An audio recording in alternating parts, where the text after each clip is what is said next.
Hey guys, welcome to episode 6 of the Nemcast, and in today's episode I'm joined by Dom. Hi guys, I'm Dom. I'm one of the sponsors players here at Nemtech, and tonight we're going to be talking to you about a bit of a hard subject, and that is mental health in Airsoft. Yeah, it's a bit more of a somber subject. We did mention it in the last episode. As promised, I finally got around to actually doing one that I've promised to do. Continuity. Yes, we have some continuity. Anyway, so that's going to be part 1.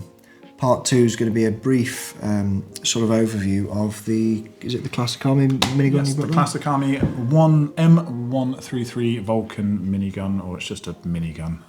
Yeah. So that's going to be part 2. So let's get on with part 1.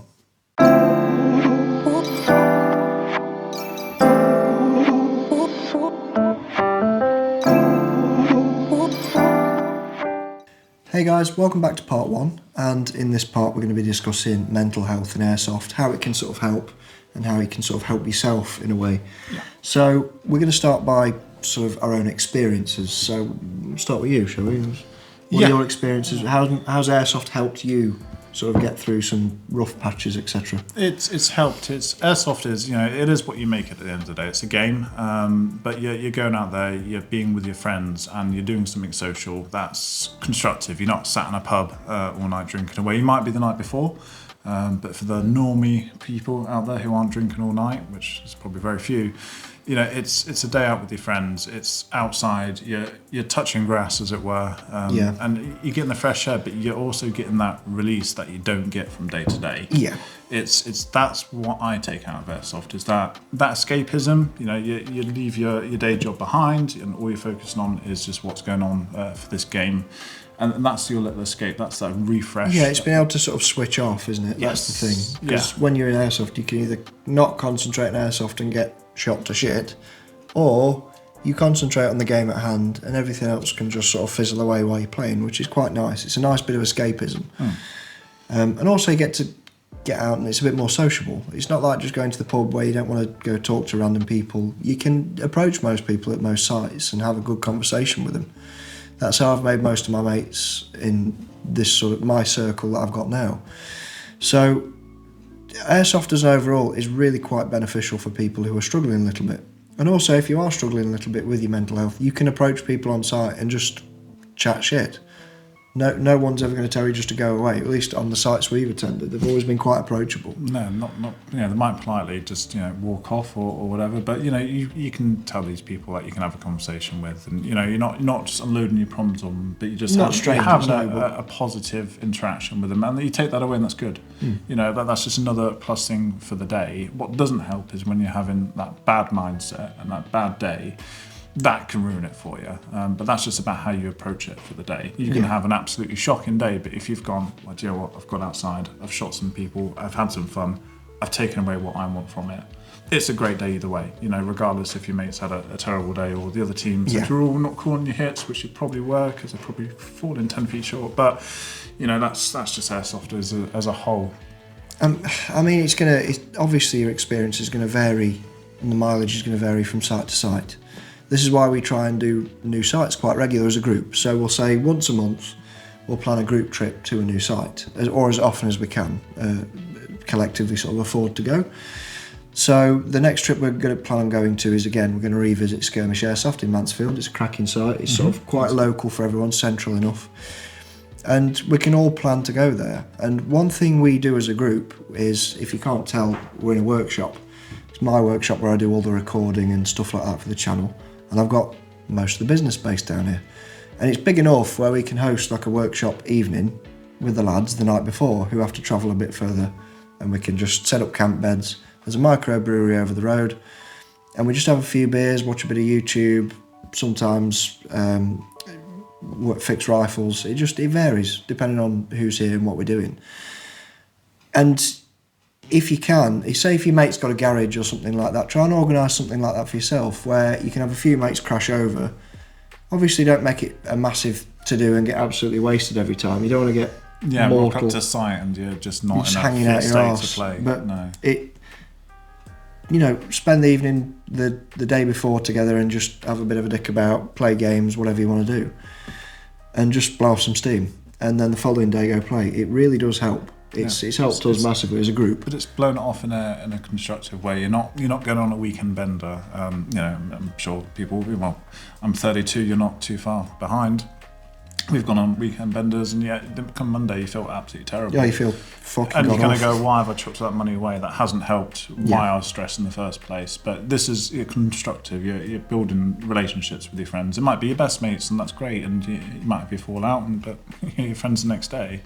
But it's a constructive thing, and that's the thing. It's a positive. You're not just chucking money down the bin. Yeah, I think that what we're trying to put forward is you've got to be proactive. If you want to sort of cheer yourself up, you can't just mope around at home and hope your mates are going to invite you. If none of your mate groups are saying, let's go airsoft this weekend, make a plan. Drop them a message, set up a group chat if you need to. Say, lads, who fancies going to this site this weekend? These are the details. Here's a link to the website. We'll go out for a couple of beers the night before at the local pub, and we'll go from there. Just make a plan. Get started. The sooner you do it, the better you're going to feel in the long run. You got something to look forward to. Exactly. You're not sat in your 9 to 5 grind, which it can wear everyone down, and it does. I mean, yeah, for Christ, we all know about that. Yeah. But it's if you haven't got a local site or anything like that, or you want to sort of try an event or something to get kicked off with, there's some decent mental health sort of awareness events out there, I think, isn't there? Yes, so Man Down was one that was predominantly really quite vocal, made a lot of noise, positive noise, and they were kicking around before COVID, before lockdown. They had a big event, and the chap who organised it, Keith Fox, he was a lovely guy. He's got all the time in the world, and I'd go out my way for him. He's a great chap. He organised the first event, and the turnout just blew his mind. So many people were there to support. You had lots of companies there representing as well. And throughout lockdown, no one got to play. No one was outside. So you're indoors, you're getting your hours of exercise a day, and then that became more lenient. But a lot of people didn't have that escape, and you were trapped. And I think it became more talked about over that 2-year period or year and a half period.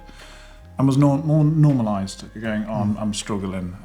And they set up weekly chats. And it was a Teams call. You could just jump on your phone. You didn't have to show your face. And that was that thing to look forward to of, this week I've had a bit of a rough week. And you don't have to just talk about how you're feeling. You can just say, this is what's bothering me. And, they might chat, they might give you some advice. And, you kind of go away and you come away with something. But you're talking to people who are just not going to judge you. You've got something in common, which is Airsoft, which is great. Because when you go to airsoft sites, you're all there for airsoft. Yeah. So you've all automatically kind of got that bond. Like 40k players sort of attract each other and go, oh, you play 40k, I play 40k. And that whole Henry Cavill moment where you realise that the other guy plays 40k and you're like, yes, yeah. Let's talk about what you guys personally geek out about. The easy answer is Warhammer 40,000. That is my jam. I have been into it since I was 10. What's your army at the moment? Custodes. Yeah. I'm going Necrons next year. Necrons? Oh. Okay. All right. Cool. Were you into... Yes. Yeah. Well, we don't really have a place to go and vent. I think no. If you look at, say, 20 years ago, pubs were a hell of a lot more common. We sort of live out in the sticks, in the middle of the countryside. The local pubs are all gone, just about. So there's no local place for all the blokes to meet up and just sort of blow off a bit of steam. This is one of the reasons why we sort of have a gathering the evening before airsoft, more often than not. It's the same principle. A couple of beers, bit of a chin wag, shoot the shit, and then you go play airsoft the next day. It's just a good way to sort of blow off a bit of steam. But it's that shooting that shit bit. That's the bit. There's a stigma around it. Guys don't get sad. Yeah, they do. Absolutely. Guys do cry. Everyone does cry. If you don't, you're a liar. But that's just the way it is. And there was a big stigma around it. I think that's become more, not that it wasn't acceptable before, but it's more talked about now. You can talk about it openly, and your mates aren't going to sit there and take the piss out of you. And if they do, then you're not your mates. Simple as.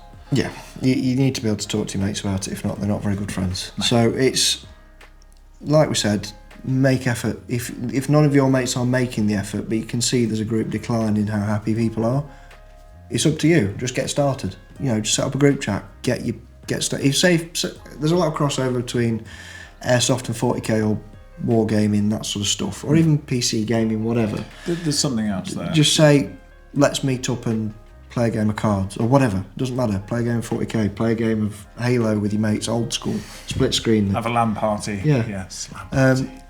just make a plan and get started. There's never a bad time to start doing stuff like that. So just keep it in mind. And if you've got any advice for people, please just put it in the comments and have a conversation.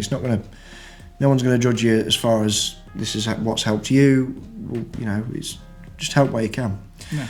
But we'll post the link to the page down below in the comments down there to the Man Down group. So feel free to give them a follow. You don't have to put a post up. You don't have to interact at all. But it's there if you want it. There are obviously other services the NHS provides, Samaritans, and there's lots of avenues you can approach. But if you don't feel like going down that route, there is an alternative. There are people who will listen. You just have to speak. That's what you have to do.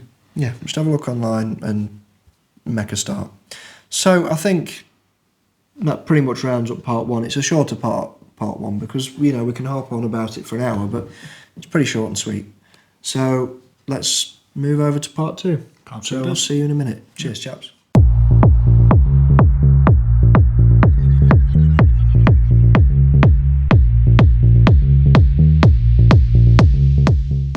Hey guys, welcome to part two, and this is the minigun review. So this is Dom's little classic army minigun. Yes, so this is my my little friends. It is a want purchase. It's one of these guns when you first start Airsoft and you go, oh my god, they make a minigun.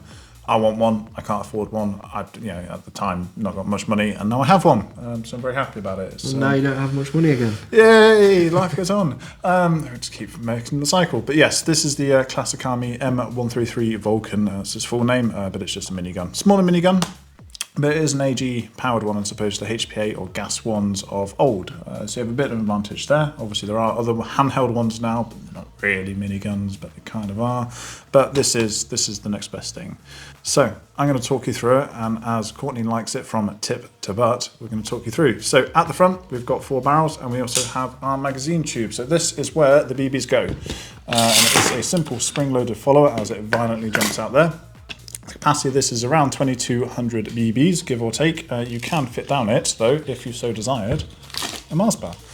Wouldn't advise, because it will melt, and your tech will be very angry at you for getting Mars bar through there. Savage if you forgot that. But that's how many BBs it can hold. There is a reference mark, both inside and externally, just to where to stop filling BBs. The plunger won't go down any further, and you'll be wondering why you can't load it. So there is 4 barrels. They do only fire individually. It doesn't fire all 4 at once, as we all think it might. And it only fires from a set point, which is great when it comes to chronoing, because the best way, and the only way you're ready to chrono it, is manually turn. So you turn it clockwise, you rotate the barrels, and it'll fire, normally, I do believe it's at the bottom right one, consistently. So you can get chrono through there. You're not going to get some Brave Marshal, but it's hand in the way and watch the chrono get shredded. Because no one wants to chrono it when they go, oh, how do I chrono that, until I show them how. They just don't want to do it, which is fair enough. I don't want to stick my hand anywhere near the front either. So you've got a couple of pick slots here. We tried using it for a GoPro. It just vibrates way too much. The point of it, we believe, was for sling mounts. So you could put like a Magpul style sling, run a 2-point sling, or whatever you wanted. It is incredibly light though. You wouldn't even really need a sling. No, but after a day's slogging around, so this came with us to NAF last year, it does get a bit weighty. A lot of the weight is on the sort of the midsection, so that is where you kind of want to be grabbing anyway. Get a firm grip on it. One hand, firm grip on the shaft. That is where you want your grip, guys. If it's anywhere less, then it's just not good. And it's more than a handful, so it's good. It's two-handed. Yeah. We don't hear that very often. I wish. Anyway, right, moving on. So up here we have our secret little compartment, which contains my secret Ainsley. You might not be able to see it, but we'll take pictures. I'll make sure little pictures go up of just the small details Dom's done to ruin his minigun. Yes, I improved the minigun, not ruined. Like I improved my FAL. That's some fatherless behaviour. But anyways, right, so there are 4 individual hop units, 4 cylinders, 4 barrels, even though only 1 fires. So you can manually set the hop for each one. Currently we have it set for a 2.5, and it's probably a little bit just too much. So running 2.8s through this, you probably could, but the amount of ammo it chews through, you kind of want to stick with your lower weights just to save money. Yeah, it hammers through ammo. Yes, it's about 42 seconds of continuous fire on full speed. but we'll get to that a bit later. So you've got your hop compartments there. Here you've got your battery storage here, which will take 2 Titan 11.1 Lions quite nicely, and it'll fit that. So if you've got your big size 11.1s, they'll fit in there. You can't run it on a 7.4, and it does take 2 batteries. You can run it on a single, but then you can run it on a slow speed. The opposite side is just a motor is a big power drill-like motor. Yeah. It's chunky. It's not going to break anytime soon, I suppose, if you're careful with it. No. However, our round count, well, my round count on it currently is probably in the low 200,000s. Yeah, we're not quite sure on the longevity of the system yet. Yes. Now, as far as the internals go, I haven't really delved into it that much. We changed the springs because it came a little bit low, and we changed it for 4 M115 springs by ASG, the Ultimate Series. So M115s get you where you want to be. Yeah, so it's about 310, 305. It's a bit of a hit and miss because the hops are so finicky. They do have marks, but one might be slightly over hops. Yeah, it takes a lot of time to set the hop, and even still, it's a bit of an art form. Yes. But moving back, so we've got the safety. It is a very simple down and up. Obviously, safe and FSF. And here, it's just a big chunky trigger. So in safe, Yes. won't fire, and then down.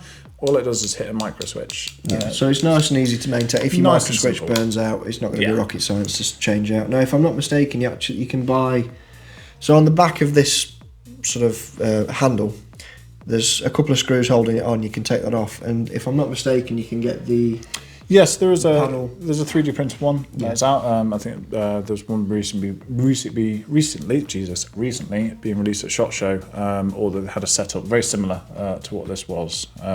So yeah, we can change it, but just for practicality, this sort of saw style grip is perfectly adequate. There's also 3D printed front ends where you can get tracer units Yep. and retrofit it with tracer units in the front. Very cool. Yep, but you've got to have 4 of them, so 4 It's Bifrost not adds up cheap. very quick. The price of this rifle retail is around the 1,300 mark. You might find it for a little bit less, but they're not cheap. And like I said, it's a want. You don't need it. You really want it. If you want a rifle like that, you're going to go out and spend the money. Yeah. It does get the looks. It gets the attention. It's absolutely hilarious to run. Yeah. If you ever get a chance and you see one on the field, just ask if you can have a go with it. They are great. The feedback from the sort of the motor and everything is wicked because it sort of it pulls a little bit with the rotation of the Has a barrel. bit of torque, Just a little bit. Yeah, on the higher speed. So we didn't mention there are 2 speeds. So Yes. you've got Again, we'll put pictures up so you can see the switches. Show you where they are. So you've got the low speed, which is approximately 23 to 25 rounds a second, and that's low speed. So that's sort of most mid budget AEG builds that can put that sort of rate of fire. That's a sensible rate of fire. High speed does about 46 to 50. You're talking like a budget DSG build. Yeah, but the noise, like I said, it cranks out. People will turn around, they will move. We had a good push last year at NAF.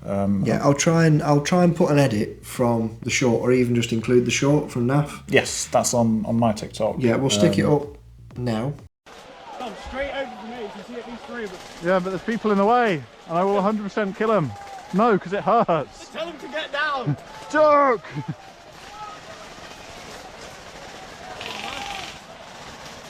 Oh, fuck them. They're marking the 2-day shot. Excuse me, gentlemen, could you please duck? Hold on. Guys, Everyone in front, stay down. please don't stand up. I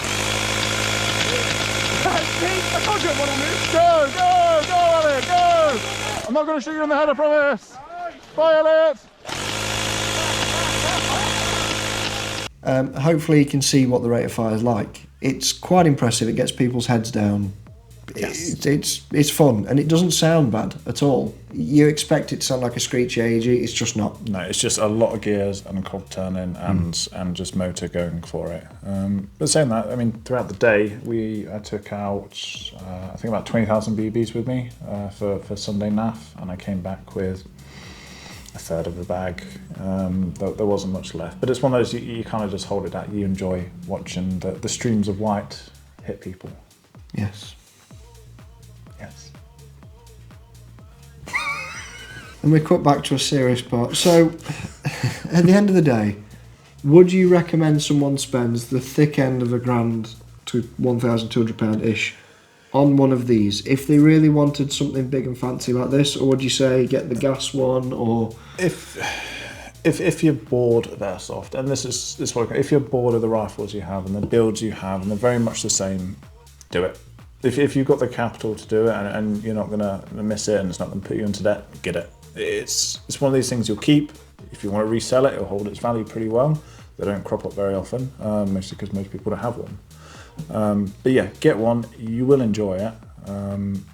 Yeah, you're going to chew through BBs, but that's why we run it on lower weights. 2.5s are pennies. For a bag, it's about £12 for what, 10,000? For about £12 of 2.5s, you're talking. Well, I think they're about a tenner for 2.5s. About 3,300, 3,600, depending on the brand. We recommend Warhead brand BBs. You can buy them in bulk if you want to feed something like this. So go to their website, check it out, and order in bulk with your friends. Get some .12s and just love life. No, don't put potatoes. It'll probably destroy it. We don't recommend .12s. Disavow. Don't do that. But anyway, so basically, if you get a chance, get one. I think they're wicked fun. Yeah. Tech-wise, they're pretty cool. I like the internals. From what I've seen online and from what I've read up, maybe change the piston heads, maybe. The problem is a lot of it is proprietary. The piston, the whole I know setup the piston's proprietary and it's on like a cam system. Yes. From what I've seen. I'd be intrigued to know if anyone else has had any experiences with them and had them break or whatever. If you have, just put it in the comments. I'd love to hear, because I'm probably going to have to fix this when it breaks. So yeah, just let us know your thoughts.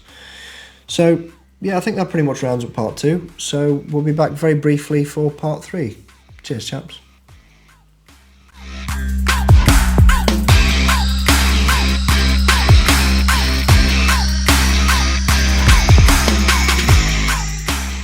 Hey guys, welcome back. This is part 3.